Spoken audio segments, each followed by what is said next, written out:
warahmatullahi wabarakatuh. Selamat pagi dan salam sejahtera anak kami sekalian. Marilah kita berniat dan berdoa untuk memulai pelajaran kita pada pagi hari ini, ya, dengan harapan semoga Allah tetap melindungi kita, menjauhkan kita dari segala pengaruh-pengaruh buruk setan.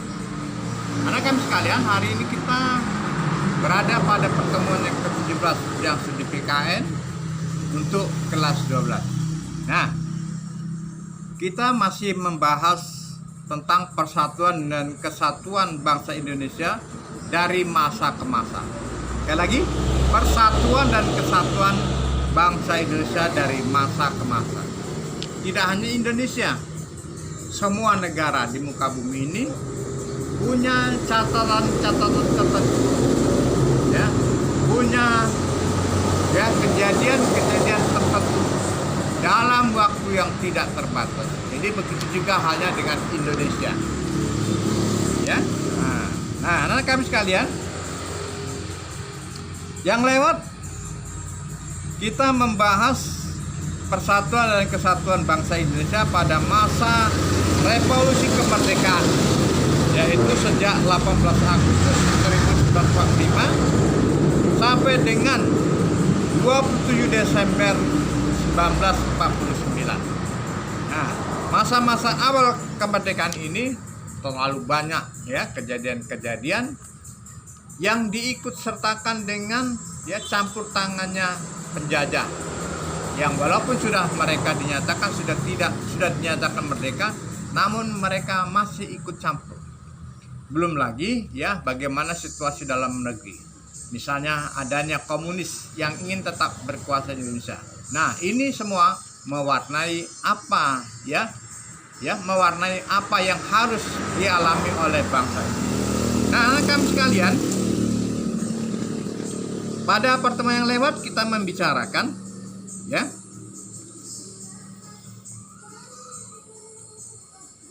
yaitu tentang maklumat Presiden Soekarno, ya.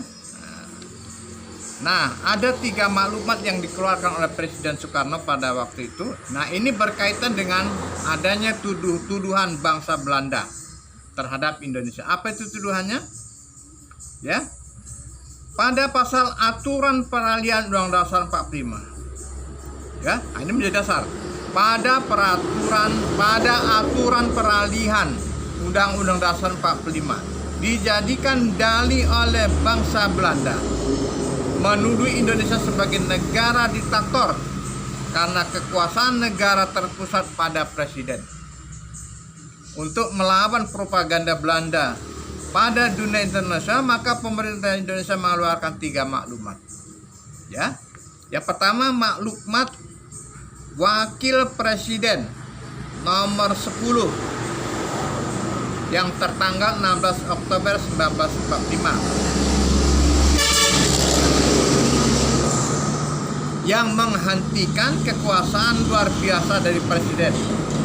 Itu yang pertama. Kemudian yang kedua, maklumat pemerintah tertanggal 3 November 1945, yaitu tentang pembentukan partai politik yang sebanyak-banyaknya oleh rakyat. Ya, mengenai jumlah partai politik ini di negara kita sampai sekarang ini juga sering berganti-ganti. Apakah partai yang banyak atau partai yang sedikit, ini selalu menjadi perbincangan dan selalu terjadi. Kemudian yang ketiga, maklumat pemerintah tanggal 14 November 1945 yang isinya mengubah sistem pemerintahan presidensial menjadi sistem pemerintahan parlemen. Anak kami sekalian, kalau pemerintahan presidensial berarti kekuasaan penuh berada di tangan presiden. Kalau pemerintahan parlementer, berarti kekuasaan penuhnya berada di tangan Dewan atau DPR. Ya, anak kami sekalian. Kemudian, ketiga maklumat di atas memberikan pengaruh yang cukup besar terhadap sistem ketatanegaraan Indonesia. Maklumat pemerintah tanggal 14 November 1945 telah membawa perubahan total dalam sistem pemerintahan negara kita. Pada tanggal tersebut, Indonesia memulai kehidupan baru sebagai penganut sistem pemerintahan parlementer. Nah, atau apa namanya parlementer? Parlementer berarti di tangan Dewan, DPR. Dengan sistem ini, Presiden tidak lagi mempunyai rangkap jabatan. Presiden hanya sebagai kepala negara, sedangkan kepala pemerintahan dipegang oleh Perdana Menteri. Kabinet dalam hal ini, para menteri tidak bertanggung jawab kepada Presiden, tetapi kepada DPR yang berkuasa. Ya.